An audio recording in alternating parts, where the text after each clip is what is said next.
चलो आंकिक प्रश्न एनसीईआरटी का हम करेंगे, समझ गए। एनसीईआरटी ये देखो अरिहंत की बुक है, अरिहंत की बुक में भी एनसीईआरटी का क्वेश्चन दिया होता है, समझ गए। तो हम एनसीईआरटी वाला करेंगे पहले आंकिक प्रश्न। एनसीईआरटी की बुक जिसको तुम राजीव प्रकाशन कहते हो वो एनसीईआरटी है। वो वाली book CBSE board UP board दोनों में चलती है, लैंग्वेज का अंतर होता है। लेकिन अरिहंत वाली, अरिहंत मतलब केवल यूपी बोर्ड के लिए ही बनाया गया है, इसमें मॉडिफाई किया गया। चलो पहला सवाल हम देखते हैं इसमें क्या दिया है। देखो आंकिक प्रश्न, शांत रहो। एक चालक पर सामान्य से 40 इलेक्ट्रॉन अधिक हैं, तो चालक पर उपस्थित आवेश की मात्रा बताइए। चालक पर इलेक्ट्रॉनों की संख्या कितनी है जी? सामान्य से 40 इलेक्ट्रॉन अधिक है, तो n बराबर क्या दे दिया? 40 इलेक्ट्रॉन। शांत रहो। एक चालक पर सामान्य से 40 इलेक्ट्रॉन अधिक है, तो हमें बताना है चालक पर आवेश की मात्रा, Q बताना है। बताओ इलेक्ट्रॉन पर आवेश कितना होता है? 1.6 गुणे 10 की घात -19 कूलाम। चूंकि हम जानते हैं एक फार्मूला मैंने जब पढ़ाया होगा आवेश, आवेश किसे कहते हैं, तो एक फार्मूला मैंने बताया होगा आवेश का, Q बराबर N इंटू ई, समझ गए। Q बराबर क्या जी? N इंटू ई। यहाँ पे Q चालक पर आवेश है, N इलेक्ट्रॉन की संख्या, E इलेक्ट्रॉन पर आवेश। हमें Q बताना है, तो Q बराबर N का मान 40 गुणे 1.6 गुणे 10 की घात -19। ये देखो जीरो का जो 10 है, 10 का गुणा 16 में करोगे तो ये दशमलव हट जाएगा ना, 16 चौका 64 गुणे 10 के घात -19। Q बराबर इतना कूलाम। या एक अंक पर यदि तुम दशमलव को रखना चाहते हो तो एक अंक पे दशमलव को रखो। तो एक अंक पे क्या करेंगे जी? एक अंक पे रखने के लिए इसमें 10 का गुणा करेंगे और 10 का भाग भी करेंगे, तो गुणे 10 के घात -19। तो भाग करोगे तो एक अंक पे दशमलव आ जाएगा, और ये जो 10 है ना, इस पे एक घात है ना, इसमें से घट जाएगा, समझ गए। तो घट जाएगा तो कितना हो जाएगा? -18 कूलाम। यही आंसर हो जाएगा। देखो जब भी हम फिजिक्स के सवालों में लगाते हैं सवाल को, तो हमेशा एक अंक पे दशमलव को रखते हैं। जो भी सवाल तुम लगाओ, जैसे 0.001 आ गया, 0.1 आ गया, तो हमेशा क्या लिखेंगे? एक अंक पे दशमलव। हाँ -19 होता है, ये -18 होगा, समझ गए। हाँ चलो ना। हाँ चलो अगला सवाल इसका देखते हैं। क्या कहाँ से है? आंकिक प्रश्न से है। अरिहंत का आंकिक प्रश्न खोलो। आंकिक प्रश्न आंकिक उदाहरण है, पेज नंबर 388। 388 के बाद है 389 पे, देखो स्वयं को जांचें। तो शांत होके सुनो, नहीं है तो शांत होके सुनो। अगला सवाल, एक चालक तार में 5 गुणे 10 के घात 19, ये आंकिक उदाहरण है। एक चालक तार में 5 गुणे 10 के घात 19 मुक्त इलेक्ट्रॉन प्रति सेकंड प्रवाहित होते हैं। चालक में धारा का मान बताइए। देखो इसमें क्या दिया है जी? इलेक्ट्रॉन की संख्या दिया है। दूसरे सवाल में क्या दिया है? इलेक्ट्रॉन की संख्या 5 गुणे 10 के घात 19। n बराबर 5 गुणे 10 के घात 19 इलेक्ट्रॉन। 5 गुणे 10 के घात 19 इलेक्ट्रॉन। 5.0 है उसका मान एक ही होता है, मारेंगे इतना ना। हाँ। और चालक में धारा का मान क्या होगा? तो चालक में क्या पूछा है जी? धारा का मान, I का मान पूछा है, धारा का मान। अब जो है हमें धारा का मान बताना है, तो धारा का फार्मूला एक मैंने बताया है। विद्युत धारा किसे कहते हैं? तो आवेश प्रवाह की दर को विद्युत धारा कहते हैं। क्या फार्मूला होता है जी? I बराबर Q/T। I बराबर Q/T, समझ गए। विद्युत धारा की परिभाषा होती है आवेश प्रवाह की दर को विद्युत धारा कहते हैं, ये फार्मूला, समझ गए। तो यहाँ पे हमें देखो धारा का मान निकालने के लिए हमें Q चाहिए और T चाहिए। हमें T दिया है, देखो T दिया है प्रति सेकंड का है। प्रति सेकंड का मतलब क्या? प्रति का मतलब क्या होता है? प्रति का मतलब क्या होता है? एक। तो 1 सेकेंड, यानी कि धारा का मान क्या दे दिया, ये समय का मान क्या दे दिया, 1 सेकेंड। तो हमें आई का मान चाहिए। अब देखो टी मिला है, अभी क्यू चाहिए हमको ना, क्यू मिलेगा तभी धारा का मान हम बता पाएंगे। तो चलो क्यू निकालो, क्यू बराबर एन इंटू ई से। तो क्यू बराबर एन का मान क्या है जी, 5 × 10 की घात 19 और ये 1.6 × 10 की घात -19। समझ गए, ये इलेक्ट्रॉन पर आवेश होता है। ये देखो +19 से ये -19 से घट जाएगा ना, तो Q बराबर आ जाएगा, ये इसमें गुणा कर 16 × 5 = 80, एक अंक पे दशमलव, और ये क्या हो जाएगा 10 की घात 0 हो जाएगा। और 10 की घात 0 का मान होता क्या है बताओ, 10 की घात 0 का मान एक होता है, मारेंगे ना, 10 की घात 0 का मान 1 होता है। तो Q बराबर क्या मिल गया, 8 कूलाम। तो अब धारा लिख लेंगे ना, I बराबर Q/T से। तो I बराबर Q का मान क्या जी, 8 कूलाम, और T का मान प्रति, तो 8/1 यानी कि 8 एम्पीयर धारा होगी। ये आंसर होगा 8 एम्पीयर। समझ गए, आंसर नहीं लिखे हैं, एएमपी लिखे हैं। एएमपी का मतलब एम्पीयर होता है। अच्छा नहीं समझा करो, उधर वाला नहीं मिटाएंगे, जब एक लगाएंगे तो दूसरा मिटाएंगे ही ना। तीसरा सवाल देखो, शांत रहो। ये सवाल 2012, 11, 8, 7 में पूछा गया है। मजा ले रहे हो, आ जाएगा तो फिर नहीं कर पाओगे। अगला सवाल देखो, इसमें 5 ओम प्रतिरोध के तार के साथ कितने ओम का प्रतिरोध का तार समांतर क्रम में जोड़ा जाए कि इनकी परिणामी प्रतिरोध 4 ओम हो। परिणामी प्रतिरोध का मतलब तुल्य प्रतिरोध होता है। तुल्य प्रतिरोध R बराबर क्या दिया है जी, 4 ओम। ये ओम का चिन्ह है। जो लोग क्लास नहीं किए हैं घर पे जाके वीडियो देखेंगे, नहीं तो अब अगला क्लास का टर्म आएगा तो आएगा। समझ गए, पहली क्लास में मैंने धारा आवेश के बारे में बताया, दूसरी क्लास में प्रतिरोध ओम का नियम बताया, तीसरी क्लास में श्रेणी क्रम समांतर क्रम संयोजन बताया। समझ गए, तो हाँ नेट कोई देखा, सबके पास जियो का फोन होगा। 4 ओम, 5 ओम की प्रतिरोध, तो ओ प्रतिरोध क्या दिया है जी, शांत रहो जी, 5 ओम दिया है। कह रहा है कि 5 ओम प्रतिरोध के तार के साथ कितने ओम का प्रतिरोध का तार जोड़ा जाए कि इसका तुल्य प्रतिरोध क्या हो जाए, 4 ओम हो जाए। जो तुम्हें बताया जाता है, जैसे श्रेणी क्रम संयोजन का मैंने सिद्ध कराया था, तो क्या कराया था, R बराबर R1 + R2 + R3 ये कराया था ना, और श्रेणी क्रम का कराया था, तो ये कराया था। तो देखो ये दे दिया तुल्य प्रतिरोध, इसको तुल्य प्रतिरोध कहते हैं। तो सवाल में कह रहा है कि 4 ओम, मतलब अगर 5 ओम का एक तार है, उसका प्रतिरोध 5 ओम है, तो इसमें एक और तार किस ओम का जोड़ा जाए, यानी कि इसको हम एक्स करते हैं कि इसका तुल्य प्रतिरोध जो कितना हो जाए, 4 ओम हो जाए। समझ गए, ये सवाल में कह रहा है कि एक तार का प्रतिरोध 5 ओम है, तो इसमें एक और तार जोड़ा जाता है, तो उसका कितना प्रतिरोध होना चाहिए कि इसका जब तुल्य निकालें तो कितना आ जाए जी, 4 ओम। समझ गए, बात समझ में आई। और कह रहा है समांतर क्रम में, तो चलो सवाल को लगाते हैं। समांतर क्रम संयोजन में फार्मूला मैंने बताया है, कैसे प्रतिरोधों को जोड़ते हैं बताओ। समांतर क्रम संयोजन से कैसे जोड़ते हैं प्रतिरोधों को, तो उलट के 1/R बराबर 1/R1 + 1/R2। तो 1/R का मान क्या, तुल्य प्रतिरोध 4 ओम दिया है। समझ गए, बराबर 1/5 और धन 1/R2, इसी को पूछ रहा है R2 का मान। चलो तो 1/R2 बराबर क्या मिल जाएगा, 1/4 - 1/5। 1/R2 बराबर 5 चौका 20, 4 5 20, ये तो 1/R2 बराबर क्या आ जाएगा, 1/20, यानी कि R2 बराबर क्या हो जाएगा, R2 बराबर 20 ओम। यही आंसर हो जाएगा। समझ गए, 20 ओम।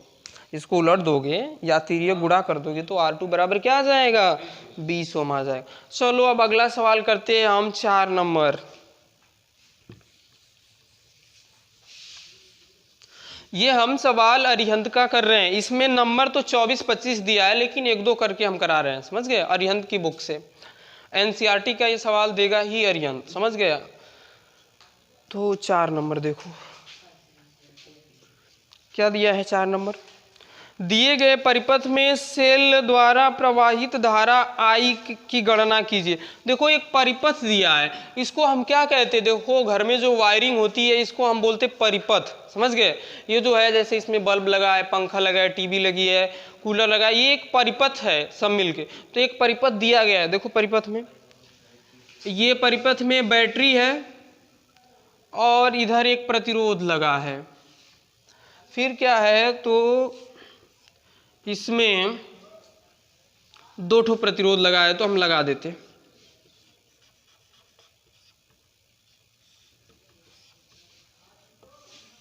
ये एक और प्रतिरोध लगा है इसमें, तो एक और लगाएंगे।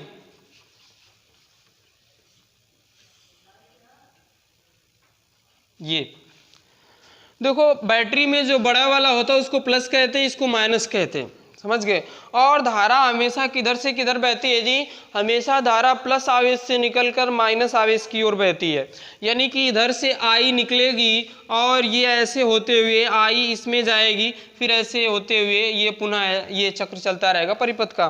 अब इसमें प्रतिरोध को दिया है 1 ओम, इसको दिया है 8 ओम, 6 ओम है कि 8 ओम है, 8 ओम है, 8 ओम, 8 ओम, और ये दिया है 5 ओम।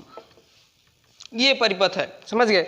इसमें हमें किसका गणना करना है जी, धारा के मान का गणना करना है। किसका मान का गणना करना है, धारा का। और बैटरी का वोल्ट क्या है, तो V बराबर कितने वोल्ट की बैटरी है, 10 वोल्ट की, 10 वोल्ट की बैटरी है, समझ गए।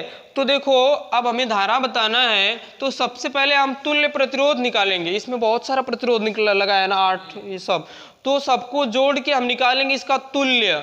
मतलब जैसे ये देखो बल्ब लगा है, पंखा लगा है, तो जैसे 10 ठो बल्ब लगा है, तो हम क्या करते हैं 10 बल्ब हटा के एक ही बल्ब को लगा सकते हो ना। जैसे 2-2 वाट का 10 लगाए तो एक 20 वाट का लगा सकते हो कि नहीं, उतना ही प्रकाश देगा ना।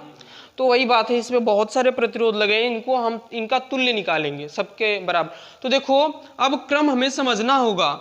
समांतर, अगर ये ऐसी रेखा है तो इसको क्या कहते हैं, समांतर। अगर देखो प्रतिरोध हमारा एक ही तार में लगा होगा, जैसे ये एक ही तार है ना, ऐसे करके एक ही तार में लगा है, तो इसको हम श्रेणी क्रम संयोजन कहते हैं। और यदि प्रतिरोध कुछ इस टाइप का लगा हो, कुछ इस टाइप का, तो इसको हम क्या कहते हैं, समांतर क्रम संयोजन कहते हैं, क्योंकि ये एक बिंदु पर आके मिलता है और इसको हम बैटरी से जोड़ते हैं। तो ये कौन सा क्रम कहलाता है जी, समांतर क्रम। ये दोनों प्रतिरोध बताओ किस क्रम में है, समांतर क्रम संयोजन। तो अब इन दोनों को समांतर क्रम संयोजन में है, तो समांतर क्रम संयोजन में कैसे जोड़ते हैं, प्रतिरोधों का तुल्य प्रतिरोध कैसे निकालते हैं समांतर क्रम संयोजन में, समांतर क्रम संयोजन में कैसे निकालते जी, 1/r बराबर 1/r1 प्लस 1/r2, 1/r बराबर 1/r1 प्लस 1/r2, r1 का मान 8 है ना, तो 1/r बराबर 1/8 प्लस 1/8, ये दोनों समांतर क्रम में है, समझ गए। तो 1/r बराबर क्या आ जाएगा, 1 2/8 यानी कि 1/4, 1/r बराबर 1/4 यानी कि r बराबर 4 ओम।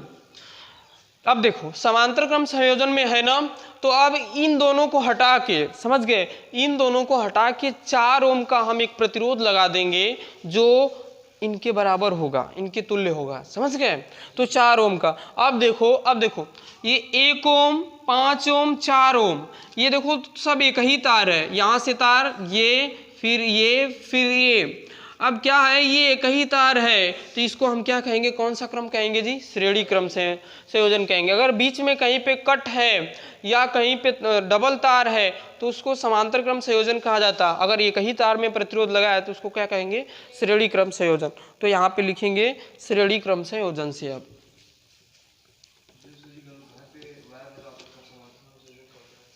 हाँ, घर की जो वायरिंग होती है डबल तारों में, अच्छा देखो आगे, ये श्रेणी क्रम संयोजन से लिखेंगे, चूंकि कौन कौन सा प्रतिरोध जी, 1 ओम, 5 ओम व 4 ओम के प्रतिरोध श्रेणी क्रम में हैं, श्रेणी क्रम में हैं, अतः श्रेणी क्रम संयोजन से। तो श्रेणी क्रम संयोजन से कैसे लिखते हैं? R बराबर R1 plus R2 plus R3। तो क्या मिल जाएगा? R बराबर R1 प्लस R2 सीधे से जोड़ेंगे तो R1 का मान 1 हो गया, R2 का मान 5 हो गया, R3 का मान क्या हो गया? 4 हो गया। तो 5 1 6 4 10 ओम। अब पूरे परिपथ का ये तुल्य प्रतिरोध आया। अगर परिपथ के सभी प्रतिरोधों को हम हटा के एक 10 ओम का प्रतिरोध लगा सकते, इसका तुल्य प्रतिरोध क्या आ गया जी? परिपथ का 10 ओम। और परिपथ की कुल धारा कितनी, धारा बताना है, और वोल्ट कितना है? 10। तो देखो R बराबर मिल गया, V बराबर मिल गया। तो हमें बताना क्या? धारा। तो यहाँ पे लिखेंगे ओम के नियम से। कोई बता सकता ओम का नियम क्या होता है?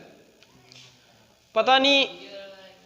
हाँ, V बराबर IR, सही है। ओम का नियम मैंने बताया होगा कि यदि किसी चालक तार की भौतिक अवस्था ताप दाब क्षेत्रफल में कोई परिवर्तन न करें तो चालक के सिरों का लगाया गया विभवांतर चालक में प्रवाहित धारा के अनुक्रमानुपाती होता है, अर्थात V प्रोपोर्शनल टू I। अगर प्रोपोर्शनल का चिन्ह हटाते तो एक नियतांक आता R, जिसको हम क्या कहते हैं? प्रतिरोध कहते हैं। ये नियतांक R को ही प्रतिरोध कहते हैं। V बराबर IR या RI, यही ओम का नियम है। ओम का नियम तुम्हारे एग्जाम में आता है, मैं तो पता नहीं कितनी बार बता दूंगा तुम्हें, अभी हर बार ऐसे ही बोलता जाऊँ, बस ध्यान से सुनो, याद हो जाएगा। तो V बराबर IR मान रख दो, हमें I चाहिए तो I बराबर क्या हो जाएगा? V बटा R। V का मान क्या है जी? 10 और R का मान 10, 10 बटा 10। I बराबर 1 एम्पियर। आंसर I बराबर क्या आ जाएगा? 1 एम्पियर।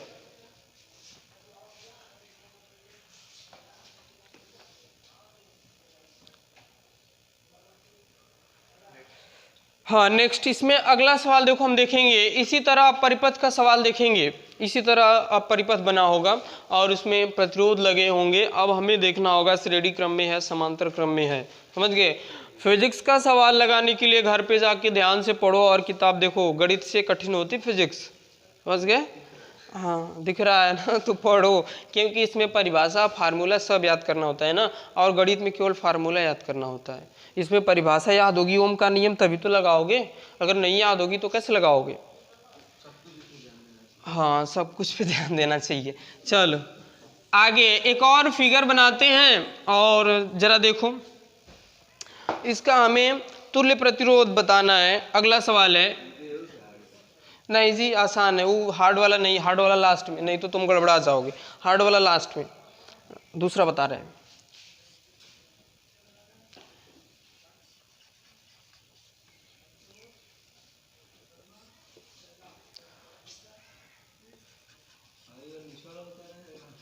हाँ आसान है ये, देखो कैसे इसको लगाएंगे।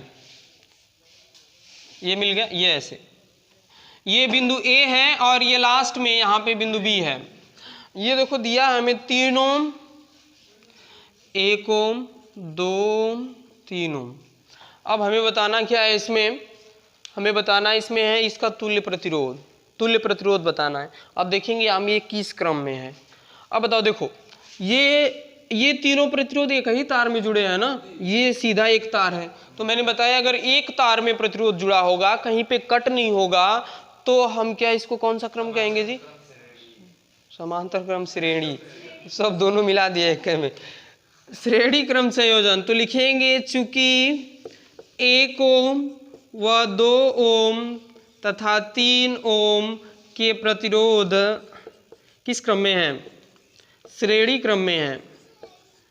श्रेणी क्रम में है, इसलिए क्या हो जाएगा जी? R बराबर R1 प्लस, सीधा सीधा जोड़ते हैं, R बराबर R1 plus R2 plus R3। R बराबर क्या हो जाएगा? 1 प्लस 2 प्लस 3।